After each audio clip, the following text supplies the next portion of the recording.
कहानी के शुरू में हम कुछ लड़कों को देखते हैं जिन्होंने मास्क पहने हुए थे क्योंकि आज हैलोवीन की रात थी। हैलोवीन वो त्योहार जिसमें लोग अलग अलग तरह के कपड़े और मास्क पहनकर घूमा करते थे। अब ये सब लड़के किसी को मारने के पीछे भाग रहे थे। वो चीज दरअसल असल में एक स्केयर क्रो की तरह दिखने वाला इंसान था। स्केयर क्रो वो जो अक्सर खेतों में जानवरों के हमले से बचने के लिए लगाया जाता है। टाउन वालों का कहना था वो एक इविल एंटिटी है, एक बुरी आत्मा जो स्केयर क्रो की शक्ल में हर साल हैलोवीन की रात को फील्ड्स खेतों में से जागती है और उस आत्मा को सब सॉटूथ के नाम से जानते थे। वो सॉटूथ जब जागता है तो एक चर्च की तरफ जाने लगता है ताकि वो चर्च की बेल बजा सके। तो हर साल इस टाउन के जवान लड़कों का काम उसे खत्म करके चर्च तक जाने से रोकने का है और जो लड़का भी उसे मारता उसके बदले में उसे इनाम दिया जाता था। तो अब यही सब कुछ चल रहा था। आज रात भी हैलोवीन की रात शुरू होती है। खेतों में से सॉटूथ उठकर चर्च की तरफ जाता है, मगर बहुत से लड़के जो उसके इंतजार में थे ताकि उसका शिकार कर सके तभी उसके पीछे भागते हैं। अब एक लड़का उसे पकड़कर मार देता है और उसे खाने लगा था। सॉटूथ के जिस्म में से बहुत सी कैंडीज निकल रही थी जिसे वो लड़का मजे से खा रहा था। ऐसा क्यों था हमें आगे कहानी में पता चलेगा। ये लड़का जीत जाता है। अब जो टाउन का मालिक होता है वो इसे बहुत बड़ा इनाम देता है जिसमें एक गाड़ी और पूरी दुनिया घूमने के पैसे थे। साथ ही उसकी फैमिली को भी बहुत कुछ दिया जाता है। वो लड़का इतना कुछ जीतने के बाद बहुत खुश था और अपनी नई गाड़ी लेकर दुनिया घूमने के लिए निकल जाता है। उस लड़के की फैमिली में उसके मॉम डैड और उसका छोटा भाई था जिसका नाम रिची होता है। वो भी अपने भाई के साथ घूमने जाना चाहता था, मगर वो रिची को अपने साथ ले जाने से मना कर देता है। अब कहानी आती है एक साल आगे और हैलोवीन के 5 दिन पहले की दिखाई जाती है। रिची जिसको इसका भाई इस टाउन में छोड़ गया था, वो जब एक दिन थिएटर के बाहर से गुजर रहा था तो एक लड़की को देखता है जिसका नाम कैली होता है, जो अभी अभी इस टाउन में शिफ्ट हुई थी। इसके बाद रिची अपने स्कूल जाता है जहाँ पर एक पुलिस ऑफिसर सब लड़कों को बता रहा था कि हैलोवीन आने वाली है। सॉटूथ का शिकार आसान बात नहीं है, तुम में से बहुत से लड़कों की जान भी जा सकती है, पर हमें उसे किसी भी तरह रोकना होगा। एक बार जब हम उसे रोकने में नाकाम हुए तो हमारे टाउन में बहुत बड़ी तबाही हो गई, जिससे निकलने में हमें बहुत वक्त लगा। इसीलिए हैलोवीन से 3 दिन पहले सब लड़कों को भूखा प्यासा बंद कर दिया जाता है और इन्हें हैलोवीन की रात को ही निकाला जाएगा ताकि ये खूनख्वार दरिंदे बनकर उस सॉटूथ का शिकार कर सके। और इस साल भी जो भी जीतेगा उसे भी लेटेस्ट कार और दुनिया घूमने के लिए पैसे दिए जाएंगे। मगर इस गेम में हर फैमिली से सिर्फ एक ही लड़का एक बार हिस्सा ले सकता है। अब यही असूल को रिची तोड़ने वाला था क्योंकि वो ये साबित करना चाहता था कि वो भी अपने भाई की तरह बहादुर है, जैसे हमने कहानी के शुरू में देखा। यही स्कूल में एक लड़का जो बिल्कुल रिची के भाई की कॉपी था, वो रिची से जेलस होता है, इसीलिए क्योंकि वो भी उसके बराबर आना चाहता था और खुद को बहादुर साबित करने की दौड़ में लगा था। जैसा कि इस गेम का असूल था कि हर फैमिली से सिर्फ एक बार एक ही लड़का हिस्सा ले सकता है, तो रिची का भाई हिस्सा ले चुका था, मगर रिची फिर भी जबरदस्ती अब हिस्सा लेना चाहता था। इसीलिए उस लड़की के साथ लड़ाई हो जाती है जो नहीं चाहता था कि रिची इस गेम में हिस्सा ले। अब ऑफिसर आता है और दोनों को वहाँ से बाहर निकाल देता है। अब जो सॉटूथ की कहानी पूरे टाउन में फैली हुई थी, कोई तो इस बात पर बहुत यकीन करता था, मगर कईयों को ये बात झूठी लगती है। उनका मानना था कि ऐसा कुछ नहीं है, लेकिन जो लोग यकीन करते थे उनका मानना था कि उन्होंने सॉटूथ को देखा जो बहुत खतरनाक है। अब रिची तो स्कूल से बाहर आ जाता है, मगर वो लड़का जो उसके साथ क्लास में लड़ा था अभी भी उसके पीछे था। इसीलिए रिची केली के पास थिएटर में आ गया था। वो उसे पॉपकॉर्न्स और बॉटल देती है क्योंकि उसे भी रिची अच्छा लगने लगा था। रिची उससे पूछता है कि आज हैलोवीन की रात है तो तुम डांस पर आ रही हो ना, जिस पर केली कहती है कि नहीं, क्योंकि मैं ब्लैक हूँ इसलिए मुझे किसी ने नहीं बुलाया। वो उससे कहता है एक बार मुझे जीत जाने दो, मैं सॉटूथ को मारकर सब कुछ हासिल कर लूंगा और फिर हम दुनिया घूमेंगे। जिसके बाद अब रिची वापस आकर अपने दोस्तों से मिलता है। एक दोस्त तो उसका बहुत डरपोक था, जबकि दूसरा बहादुर वो रिची के जरिए जीतना चाहता था। ऐसा तब मुमकिन होता जब रिची गेम में हिस्सा लेता, इसीलिए वो उसे उकसा रहा था।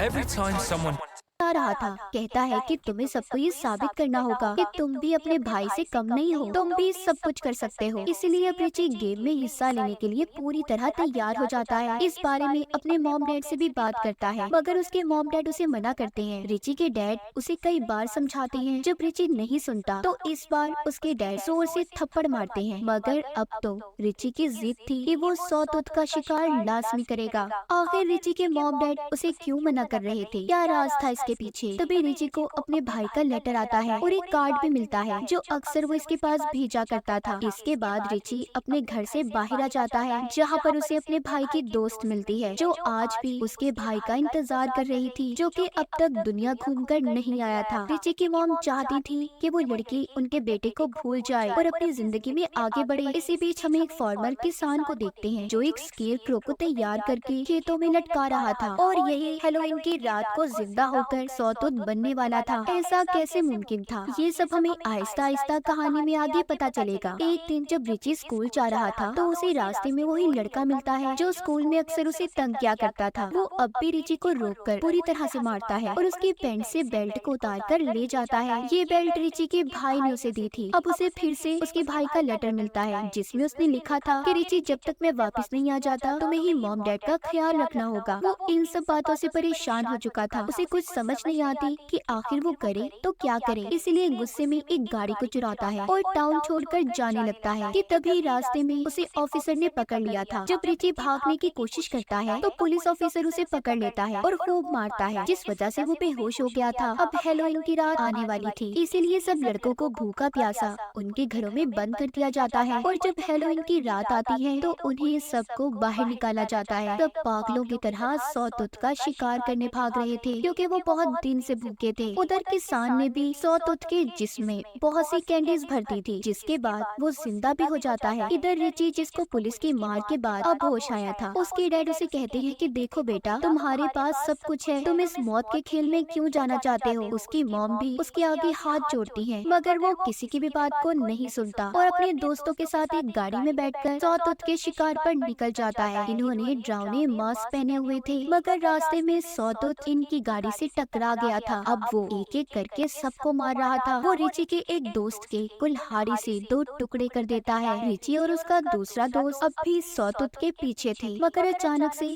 उसके दोस्त का आधा सर गायब हो जाता है। उसे भी सौतुत ने मार दिया था। अब बचा था तो सिर्फ रिची। सौतुत उसके सामने आ जाता है, जिसे देखकर वो डर गया था और भागने लगता है। आगे उसे केली और उसका एक और दोस्त मिलते हैं। केली भी उस सौतुत का शिकार करना चाहती थी, मगर ये सब असूलों के खिलाफ था क्योंकि एक लड़की कभी भी सौतुत का शिकार नहीं कर सकती थी। रिची उससे कहता है कि हमें कोई हथियार चाहिए जिससे हम उसे मार सके। उधर रिची का डरपोक दोस्त भागकर अपने घर आ जाता है, मगर उसके मॉम डैड से अंदर आने नहीं देते। उनका कहना था कि वो जाकर सौतुत का शिकार करे और इनाम जीतकर उनकी जिंदगी को आसान बनाए, इसीलिए वो उसे अंदर आने नहीं देते। तभी बाहर से एक बच्चा जो खिड़की में खड़ा था, वो रिची के दोस्त को बताता है कि तुम्हारे पीछे सौतुत है, और होता भी ऐसा ही है। रिची का दोस्त उसे देखकर यहाँ से भागता है। वो एक बेसमेंट में पहुँचता है जहाँ पर बहुत से लड़के छुपे हुए का शिकार नहीं कर सकती थी। रिची उससे कहता है कि हमें कोई हथियार चाहिए जिससे हम उसे मार सके। उधर रिची का डरपोक दोस्त भागकर अपने घर आ जाता है, मगर उसके मॉम डैड से अंदर आने नहीं देते। उनका कहना था कि वो जाकर सौतुत का शिकार करे और इनाम जीतकर उनकी जिंदगी को आसान बनाए, इसीलिए वो उसे अंदर आने नहीं देते। तभी बाहर से एक बच्चा जो खिड़की में खड़ा था, वो रिची के दोस्त को बताता है कि तुम्हारे पीछे सौतुत है, और होता भी ऐसा ही है। रिची का दोस्त उसे देखकर यहाँ से भागता है। वो एक बेसमेंट में पहुंचता है जहाँ पर बहुत से लड़के छुपे हुए थे। वो उनसे कहता है कि दरवाजा खोलो, मुझे भी अंदर आने दो, पर वो उससे पैसे मांगते हैं। लेकिन कुछ देर के बाद वो लड़के ये फैसला करते हैं कि उन्हें दरवाजा खोल देना चाहिए और उसे अंदर आने देना चाहिए, मगर इस फैसले में उन्हें बहुत देर हो गई थी। जैसे ही वो दरवाजा खोलते हैं, सौतुत रिची के दोस्त को पकड़कर उसके जबड़े के 2 हिस्से कर देता है और फिर बेसमेंट के अंदर जाकर सभी लड़कों को मार देता है। बाहर खून के फुवारे निकल रहे थे, जिसे खिड़की में छोटा बच्चा खड़ा देखकर चीख रहा था। उधर रिची और केली भी पुलिस ऑफिसर के घर पहुंचते हैं, जहां पर से वो उसकी गन को चुराते हैं और उसकी गाड़ी को भी चलाकर वहां से निकल गए थे। टाउन में भी एक अजीब सा माहौल था। भूख से पागल लड़के स्टोर पर हमला करते हैं। उन्होंने गार्ड को भी मार दिया था। माहौल इतना गर्म हो चुका था, सभी एक दूसरे के खून के प्यासे थे। सौतुत भी ऐसा ही कर रहा था, वो भी सबको मार रहा था। ये सब रिची और केली भी छुपकर देख रहे थे। तभी उनके पास वही लड़का जाता है जो स्कूल में रिची का दुश्मन था, उसे तंग किया करता था। अब वहाँ पर उनके दरमियान में लड़ाई हो गई थी। केली उन्हें मारकर बेहोश कर देती है। ये दोबारा से अपनी गाड़ी में जाकर बैठ जाते हैं। तभी इन्हें रेडियो पर मैसेज मिलता है कि सॉतूथ कहाँ पर है। अब ये जल्दी से उस जगह पर पहुँचते हैं। वो सॉतूथ रिची के सामने था। जब उसकी नजर सॉतूथ की बेल्ट पर जाती है तो वो एकदम से उस पर गोली चलाने से रुक जाता है। तभी जब सॉतूथ उन पर हमला करने लगता है तो केली उसे मारकर बेहोश कर देती है और रिची को वहाँ से ले आई थी। ये दोनों गाड़ी में बैठकर रिची के घर पहुँच गए थे, जहाँ पर उसकी मॉम नींद की दवा खाकर उनके पास आती है, जो कि टाउन के मालिक ने दी थी, जो जीतने पर इनाम भी दिया करता था। जैसा कि हमने कहानी के शुरू में देखा, रिची यहाँ पर अपनी मॉम से पिछले विनर्स के बारे में पूछता है। उसे पता चलता है जो भी जीतता है वो ये टाउन छोड़कर चला जाता है और फिर दोबारा कभी वापस नहीं आता। सब यही कहते हैं कि वो दुनिया घूम रहे हैं और मजे कर रहे हैं, मगर असल में ये सब झूठ था। कोई जानता ही नहीं था कि जीतने के बाद उन लोगों का क्या हुआ। अगर पता भी है तो कोई बताता नहीं। रिची समझ गया था जो लेटर्स इसके पास इसके भाई की आया करते थे वो असल में इसकी मॉम भेजा करती थी ताकि इसे हिम्मत मिलती रहे। असल में रिची का भाई मर चुका था।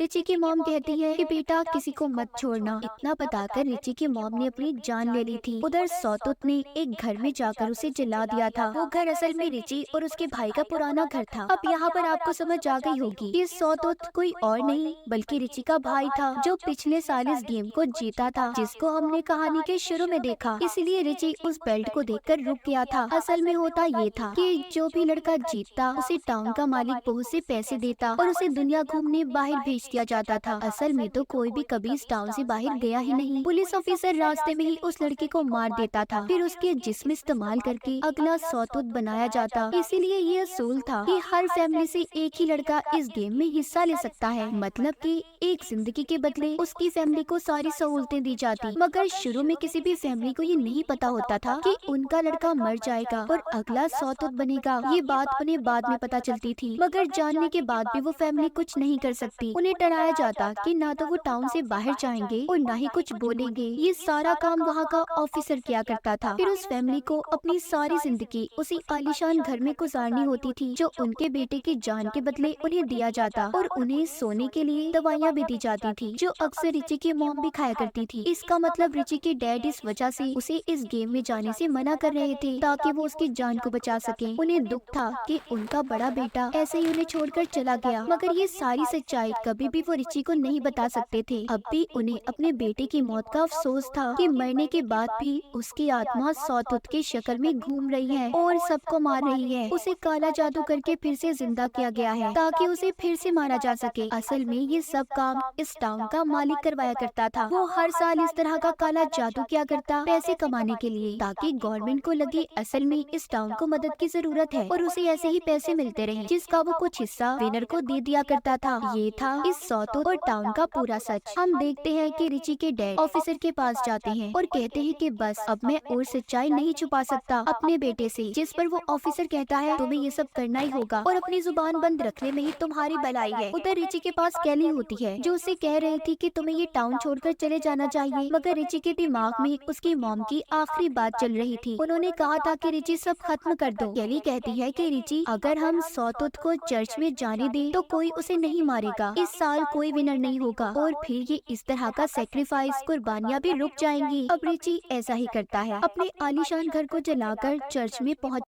हैं। तभी उधर सॉतूथ भी आ जाता है, यानी कि रिची का भाई, जिसे पीछे से एक लड़का आकर मार देता है। वो आकर रिची के पास गिर गया था और इशारा करता है कि वो उसे मार दे। रिची सारी सच्चाई जानने के बाद समझ जाता है कि ये सॉतूथ उसका भाई है। अब उसके पास कोई और रास्ता नहीं था, इसीलिए वो उसे मार देता है और इस साल का विनर बन गया था और गेम के असूल के मुताबिक उसे दुनिया घूमने के लिए भेज दिया जाता है। सभी टाउन वाले बहुत खुश थे क्योंकि कोई भी असलियत को नहीं जानता था। अब रिची के डैड पुलिस ऑफिसर को मारने के लिए निकल जाते हैं ताकि वो रिची को इस टाउन से जाने दे, मगर ऑफिसर और रिची के डैड के दरमियान में हाथापाई हो जाती है, जिसमें रिची के डैड बेहोश हो गए थे। उधर रिची केली को लेकर टाउन से निकलने की तैयारी में था, पर आगे रास्ता बंद होता है और उनके पीछे से पुलिस ऑफिसर की गाड़ी आ रही थी। ये देखकर रिची केली को गाड़ी में छुपने का कहता है और उसे ये भी कहता है कि मैं अगर 10 मिनट में वापस न आया तो तुम अकेले ही इस टाउन को छोड़कर चली जाना। अब ऑफिसर रिची को लेकर फील्ड में आ जाता है। ऑफिसर इस बात बात को नहीं जानता था कि रिची को सारी सच्चाई पता है, इसीलिए वो उसे बातों में लगाकर यहाँ पर ले आया था। मगर रिची